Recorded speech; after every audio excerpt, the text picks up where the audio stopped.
Friends welcome higher chemistry की आज की इस पहली वीडियो में आपका स्वागत है। तो जैसा कि आप सबको पता था हमारे चैनल पर अब तक केवल मैथमेटिक्स कराया जा रहा था। आप लोगों की बहुत ज़्यादा डिमांड आ रही थी कि केमिस्ट्री भी कराइए, केमिस्ट्री भी कराइए, केमिस्ट्री भी कराइए। तो फिनिश आज आपकी डिमांड पूरी हो चुकी है। आज हमारे चैनल पर केमिस्ट्री आज से स्टार्ट हो रही है। आपको पता आपकी 3 किताबें हैं, ऑर्गेनिक केमिस्ट्री, कार्बनिक रसायन और आपकी भौतिक रसायन। तो मेरा पढ़ने का तरीका आपको बता देता हूँ। आपकी तीनों किताबें सबसे पहले हम उनमें से दो कर यूनिट खत्म करेंगे, यानी कि दो यूनिट फिजिकल केमिस्ट्री में पढ़ लो, 2 यूनिट इनऑर्गेनिक में पढ़ लेना और 2 की यूनिट आपकी ऑर्गेनिक में पढ़ लेना। तो ठीक है, आज हम स्टार्ट करने जा रहे हैं। आज से हम फिजिकल केमिस्ट्री, भौतिक रसायन, जिसमें हम पहली यूनिट स्टार्ट करेंगे आज कॉलैडी अवस्था। और ये फ्रेंड्स वीडियो काफ़ी मज़ेदार होने वाला है। केमिस्ट्री लाइन में आपको मैथमेटिक्स समझ में आता था, उसी अंदाज में केमिस्ट्री भी समझ में आएगी। तो फ्रेंड्स और इसी बात पर फटाफट से चैनल को सब्सक्राइब कर दें और फटाफट से हमारे व्हाट्सएप ग्रुप में ज्वाइन हो जाइए। लिंक नीचे डिस्क्रिप्शन में दिया हुआ है। तो वीडियो स्टार्ट करने से पहले मेरा नाम भी जान लीजिए। मेरा नाम है यशवर्धन तैनगुड़िया और आप लोग देख रहे हैं इंटरेस्टिंग चैनल तैनगुड़िया कंसेप्ट। यहाँ आपको सिखाया जाता है। देखिए, तो आज हम यूनिट स्टार्ट करने जा रहे हैं भैया कॉलैडी अवस्था। ये यूनिट क्या है देखिए, सबसे पहले बता दे रहा हूँ कॉलैड का मतलब होता क्या है। कॉलैडी अवस्था आपकी इंटर से रिलेटेड आपकी यूनिट है। आपको इसमें मज़ा आएगा पढ़ने में, क्योंकि आपको कुछ ना कुछ इंटर में आपने पढ़ा था कि नहीं। तो इस यूनिट में इंटर में भी थी यूनिट और बीएससी में भी है। तो आइए स्टार्ट करते हैं। पहला आता है कॉलैड। कॉलैड शब्द आपका 2 शब्दों से मिलकर बना हुआ है, कॉला और आइड, कॉला प्लस आइड। जहाँ पर कॉला है, कॉला का मतलब होता है भैया गोंद और आइड का मतलब होता है तरह। यानी कि जो मेन इसका मतलब निकल के आया कॉलैड का भैया, वो निकल के आया गोंद की तरह। यानी कि ऐसे पदार्थ जो गोंद की तरह होते हैं कॉलैड कहलाते हैं। तो इस डेफिनेशन में यहीं पर रखते हैं। अभी इसकी हमने सबसे पहले खोज किसने करी, इस पे आते हैं। देखिए, सर्वप्रथम थॉमस ग्राहम ने, यहाँ लिखेंगे सबसे पहले या सर्वप्रथम थॉमस ग्राहम ने भैया जो ठोस पदार्थ होते हैं, ठोसों को उनके जलीय विलयन के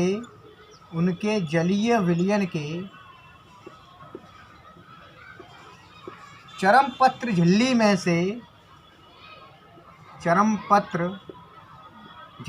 से जबकि चरमपत्र झिल्ली होती है जंतु झिल्ली, चरमपत्र झिल्ली में से विसरण के आधार पर 2 भागों में वर्गीकृत किया। 2 भागों में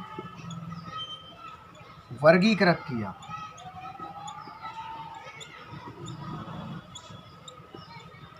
यानी कि भाई जो थॉमस ग्राहम थे, जो वैज्ञानिक थे जिन्होंने इस कॉलैडी अवस्था की खोज करी, उन्होंने ये ठोस पदार्थ होते हैं, ठोस जैसे कि नमक की डेली, ठोस पदार्थों को उनके जलीय विलयन के चरमपत्र झिल्ली में से विसरण के आधार पर 2 भागों में वर्गीकृत किया। उन्होंने क्या किया, ठोस पदार्थ लिए, उन्होंने जलीय विलयन बना लिए। उन्होंने फिर क्या किया, एक चरमपत्र झिल्ली ली जिसमें से किस तरह से वो पार हो रहे हैं, उसमें से निकलना ही नहीं। एज अ फिल्टर पेपर की तरह चरमपत्र झिल्ली काम करेगी। उनका जो जलीय सॉल्यूशन होगा वो कैसे निकल रहा है, तो उसके आधार पर उन्होंने ठोसों को 2 भागों में बांटा। पहला भैया आपके क्रिस्टलाव और दूसरा उन्होंने बांटा भैया कॉलैड। तो देखिए, क्रिस्टलाव क्या थे और कॉलैड क्या है, देखिए पहले बता दे रहा हूँ, फिर लिखूंगा अभी। तो वे ठोस पदार्थ जिनके जलीय विलयन चरमपत्र झिल्ली में से आसानी से विसरित हो जाते हैं भैया क्रिस्टलाव कहलाते हैं। चरमपत्र झिल्ली आपकी ऐसा फिल्टर पेपर की तरह कार्य करती है, इसमें छोटे छोटे छिद्र होते हैं। तो ऐसे ठोस पदार्थ हमने ले लिए जिनका हमने कोई जलीय विलयन बनाया। अगर वो इस फिल्टर पेपर चरमपत्र झिल्ली में से अगर निकल जाता अच्छी तरह से पूरा, उसको हम कहेंगे भैया, उस ठोस को कहेंगे हम क्रिस्टलाव। अगर नहीं निकलता है जैसे इसका उल्टा कॉलैड, बस लिख दो यहाँ पे। वे ठोस पदार्थ जिनके जलीय विलयन, मेरा राइटिंग थोड़ा सा ख़राब है लेकिन आवाज़ आप कैच करना मेरी, मैं क्या कह रहा हूँ ये जरूर देखना, राइटिंग में मन जाइए। वे ठोस पदार्थ जिनके जलीय विलयन चरमपत्र झिल्ली में से आसानी से विसरित हो जाते हैं, चरमपत्र झिल्ली में से विसरित हो जाते हैं, चरमपत्र झिल्ली में से विसरित हो जाते हैं।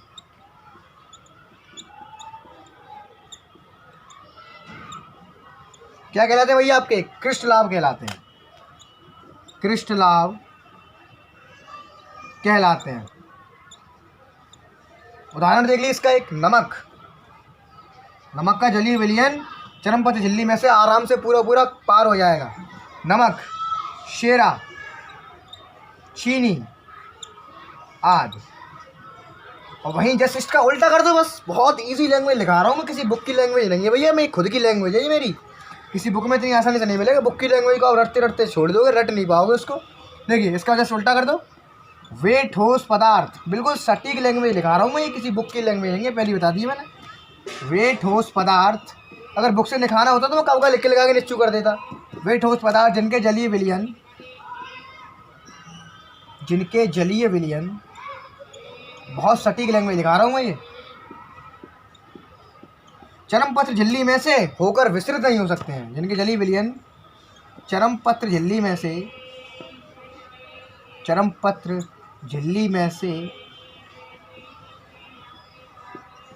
विसरित नहीं हो पाते हैं, अगर होते भी हैं तो बहुत कठिनाई द्वारा होते हैं, बहुत विशेष विधियों द्वारा।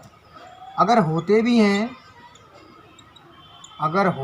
हैं तो विशेष विधियों द्वारा होते हैं, विशेष विधियों द्वारा होते हैं। क्या कहलाते हैं भैया? कॉलॉइड कहलाते हैं। यानी जिनके वे ठोस पदार्थ जिनके जलीय विलयन चरमपत्र झिल्ली में से आसानी से विसरित नहीं हो सकते, अगर होते भी तो विशेष विधियों द्वारा होते हैं। आप क्या कहलाते हैं? आपके कॉलॉइड कहलाते हैं। उदाहरण जैसे कि गोंद, स्टार्च आदि। तो फटाफट से नोट कर लीजिए, हम थोड़ा सा और आगे बढ़ते हैं। लेकिन देखिए भैया, थॉमस ग्राम ने वर्गीकरण तो कर दिया, लेकिन ये वर्गीकरण जो क्या है आपको कुछ ही समय तक मान्य रहा। उसका कारण भी दूंगा मैं। यह वर्गीकरण जो क्या है कुछ ही समय तक मान्य रहा। क्यों रहा? क्योंकि एक ही पदार्थ, अभी हम इसको क्रिस्टलाव कह रहे हैं, समझ लीजिए कोई पदार्थ जिसको हम क्रिस्टलाव कह रहे हैं। कोई पदार्थ है हमारा, जैसे कि नमक है, एक ही पदार्थ भिन्न भिन्न माध्यमों में क्रिस्टलाव और कॉलॉइड भैया दोनों का कार्य करता है। इसीलिए ये वर्गीकरण यहीं गलत हो गया, क्योंकि यहाँ पे नमक को सिर्फ कॉलॉइड क्रिस्टलाव बताया गया है, नमक के जलीय विलयन को। अगर हम वहीं नमक को हम बेंजीन में मिला दें, अगर वो जलीय विलयन बनेगा तो भैया वो कॉलॉइड का काम करेगा, क्योंकि जब उसके जो जलीय विलयन होगा भैया वो चरमपत्र झिल्ली में से नहीं निकल पाएगा। लिख दीजिए। लेकिन किंतु यह वर्गीकरण सही नहीं माना गया है। किंतु यह वर्गीकरण सही नहीं माना गया।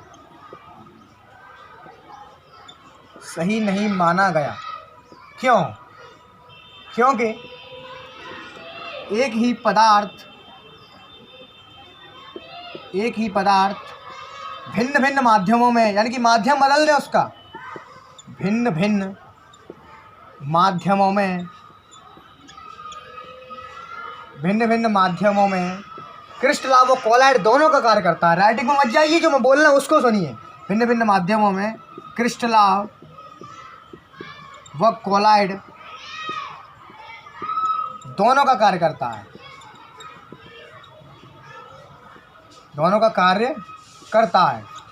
उदाहरण देखिए, जैसे कि भैया नमक NaCl, उदाहरण नमक NaCl। कैसे? अरे भैया ऐसे, अगर हम इस NaCl को जल में मिला दें भैया, जल में, तो आपका ये क्रिस्टलाव का कार्य करेगा। तो क्या है भैया? ये क्रिस्टलाव है, क्योंकि जलीय विलयन के साथ जल में अगर इसको मिला दें, जो विलयन बनेगा वो आसानी से चरमपत्र झिल्ली में से निकल जाएगा, तभी तो क्रिस्टलाव कहलाएंगे उसको, क्योंकि अभी हमने डेफिनेशन पढ़ी है क्रिस्टलाव की क्या है। लेकिन अगर वहीं हम NaCl को भैया बेंजीन में मिला दें, बेंजीन में अगर हमने मिला दिया तो ये आपका कॉलॉइड का काम करेगा। तो ये कॉलॉइड का काम करेगा, क्या करता ही है? कॉलॉइड का काम करता है। तो ये कॉलॉइड है, यानी कि इसका जो विलयन बनेगा वो चरमपत्र झिल्ली में से नहीं निकल पाएगा। तो देखिए यहाँ पे हम बता दे रहा हूँ फिर दोबारा से, किंतु ये वर्गीकरण सही नहीं माना गया, क्योंकि एक ही पदार्थ भिन्न भिन्न माध्यमों में क्रिस्टलाव और कॉलॉइड दोनों का कार्य करता है। जैसे भैया नमक को अगर हम जल में मिलाएं तो वो क्रिस्टलाव है, लेकिन अगर नमक को हम बेंजीन में मिलाएं तो वही कॉलॉइड है। तो ये वर्गीकरण क्या हो गया? गलत हो गया। तो इससे हमें भैया क्या मिली? एक सीख मिली, यानी कि इससे हमें एक चीज़ पता चली, अतः कॉलॉइड कोई पदार्थ नहीं है, जो पदार्थ की एक अवस्था है भैया, है ना। इसलिए तो यहाँ से हमें पता चला, अतः हम कह सकते हैं, ये किसी बुक में नहीं लिखा है, अतः कॉलॉइड कोलॉइड कोई पदार्थ नहीं, अतः कोलॉइड कोई पदार्थ नहीं, अपितु पदार्थ की एक अवस्था है, अपितु पदार्थ की एक अवस्था है।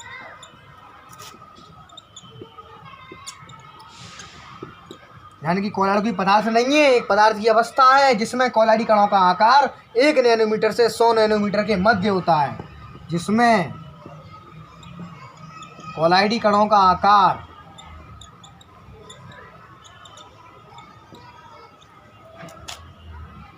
1 नैनोमीटर से 100 नैनोमीटर के मध्य होता है, 1 नैनोमीटर से 100 नैनोमीटर के मध्य होता है। कोलॉइड कोई कोलॉइड नहीं है, कोलॉइड एक पदार्थ, कोई कोलॉइड कोई ठोस पदार्थ नहीं है, उस कोलॉइड एक पदार्थ की अवस्था है जिसमें कोलॉइडी कणों का आकार, जिसमें कोलॉइडी कण होते हैं छोटे छोटे, जिनका आकार 1 नैनोमीटर से 100 नैनोमीटर के मध्य होता है। अब देखिए इन्हीं कणों के आधार पर विलयन पे आ जाते हैं। विलयन हमारे 3 प्रकार के होते हैं। देखिए कणों के आधार पर विलयन 3 प्रकार के होते हैं।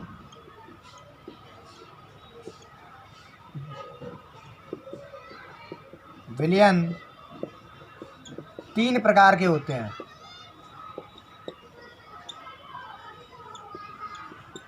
कौन कौन से, देख ध्यान से समझना, 100% ब्लड में घोल दूंगा, मेरी पूरी गारंटी है भैया। पहला वास्तविक विलयन,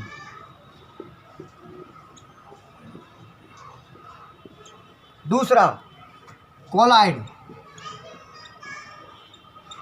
तीसरा निलंबन, कोलॉइडी विलयन कहें तो इसको, तीसरा भैया निलंबन। देसी भाषा बोलता हूँ भैया मैं तो। देखिए वास्तविक विलयन,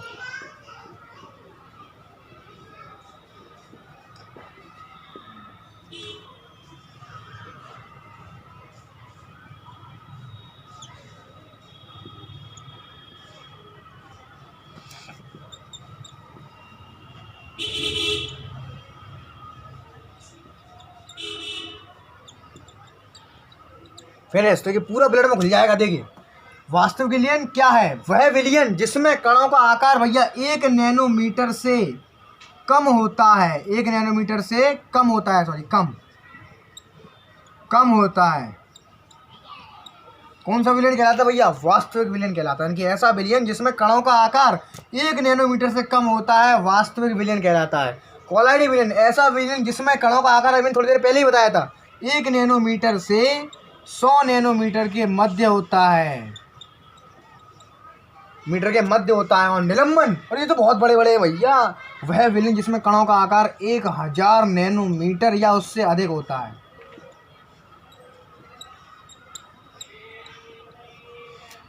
इन वास्तविक विलयन के कणों को ना हम आंख द्वारा देख सकते हैं, ना भैया सूक्ष्मदर्शी द्वारा देख सकते हैं। इन कणों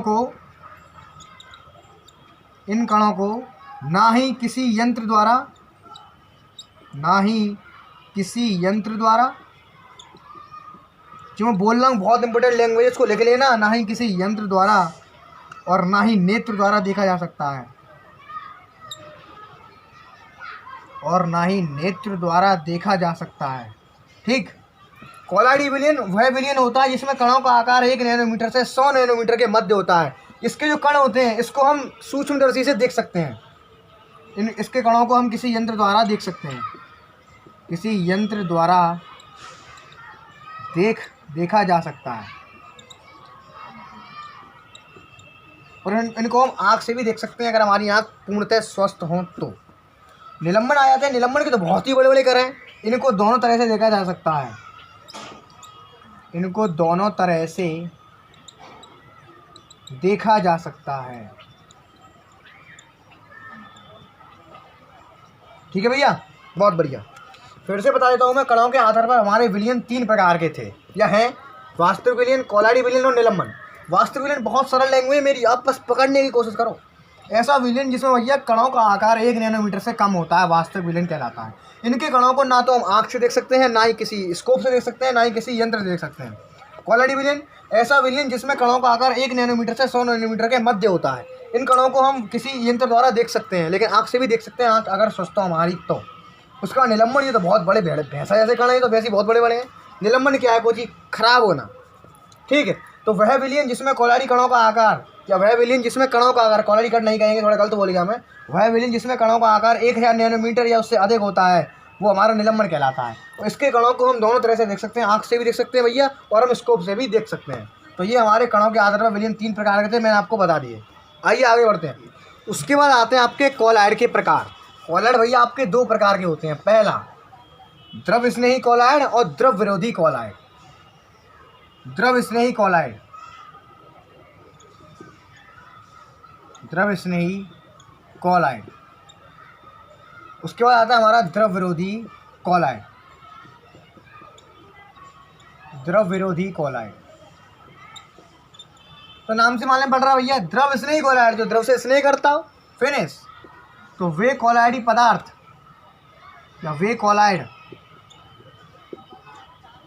कॉलॉइडी पदार्थ जो जल के संपर्क में आकर तुरंत कॉलॉइडी विलयन बना देते हैं भैया, द्रव स्नेही कॉलॉइड कहलाते हैं। वे कॉलॉइडी पदार्थ जो द्रव के संपर्क में आते ही, द्रव के संपर्क में जाते ही शीघ्रता से कॉलॉइडी विलयन बना देते हैं। शीघ्रता से कॉलॉइडी विलयन बना देते हैं। शीघ्रता से कॉलॉइडी विलयन बना देते हैं भैया, द्रव स्नेही कॉलॉइड कहलाते हैं। द्रव स्नेही कॉलॉइड कहलाते हैं।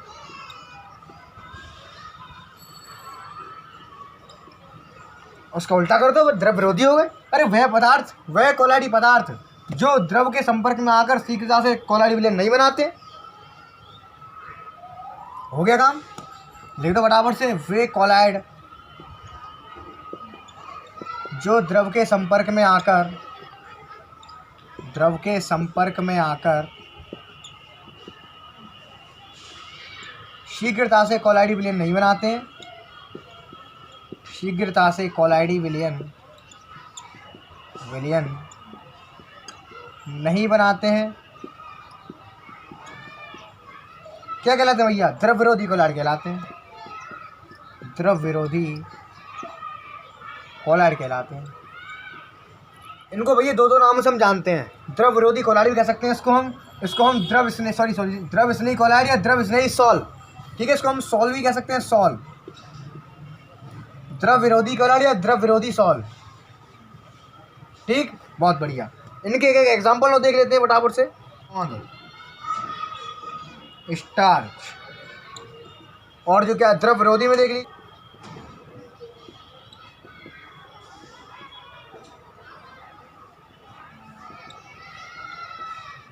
यानी कि द्रव स्नेही कॉलॉइड कौन से हो गए भैया? द्रव स्नेही सॉल जो द्रव से स्नेह करे, यानी कि वे कॉलॉइडी पदार्थ जो द्रव के संपर्क में आकर शीघ्रता से कॉलॉइडी विलयन बना देते हैं, द्रव स्नेही कॉलॉइड कहलाते हैं, जैसे कि गोंद और स्टार्च। और वे कॉलॉइडी पदार्थ जो द्रव के संपर्क में आकर शीघ्रता से कॉलॉइडी विलयन नहीं बनाते हैं, द्रव विरोधी कॉलॉइड कहलाते हैं, जैसे कि गोल्ड सॉल धातु। देखिए, तो आज मैंने आपको क्या किया, मैंने द्रव स्नेही कॉलॉइड और द्रव विरोधी कॉलॉइड की हमने आपको परिभाषा बता दी, और कल मैं इनमें अंतर छिड़ पाऊंगा भैया प्यार से। ये तो इनकी डेफिनेशन होगी, क्या होगी भैया? परिभाषा। आज थोड़ा सा मैंने काम से मैं थोड़ा सा बाहर जा रहा हूँ, तो कल में क्या करेंगे, कल हम इन दोनों कॉलॉइडों में भैया मिल के चर्चा करेंगे। चर्चा होगी कल, यानी कि इसमें और इसमें हम अंतर ढूंढेंगे, इनमें डिफरेंस क्या। ये तो हमने डेफिनेशन कर दी, लेकिन इनमें और भी बहुत सारे गुण हैं जो एक दूसरे से मैच नहीं करते हैं। बहुत सारे गुण एक दूसरे से मैच करते हैं, तो वो हम करेंगे कल। तो डियर फ्रेंड्स, केमिस्ट्री की इस पहली वीडियो में मज़ा आया या नहीं, फटाफट से कमेंट करके ज़रूर बताना। तो आज की इस पहली वीडियो में आपका स्वागत था, अब भी है। तो आज के लिए बस इतना ही, मिलते हैं कल। कल मैं आपको कराऊंगा इन दोनों सॉलों में क्या अंतर होते हैं, दोनों सॉल क्या क्या गुण दिखाते हैं, और बाकी के आगे के टॉपिक्स। तो आज मुझे आज के लिए अलविदा कहिए, आज के लिए बस इतना ही। कल मिलते हैं, सी यू टुमारो के बाय। अगर आप हमारे व्हाट्सएप ग्रुप में ज्वाइन होना चाहते हैं, फटाफट से ज्वाइन हो जाइए, लिंक नीचे डिस्क्रिप्शन में दिया हुआ है। लेकिन कमेंट करके जरूर बताना कि केमिस्ट्री पढ़ने में मज़ा आया नहीं, मैथ वाली फीलिंग आई या नहीं, ठीक है। सी यू टुमारो के बाय।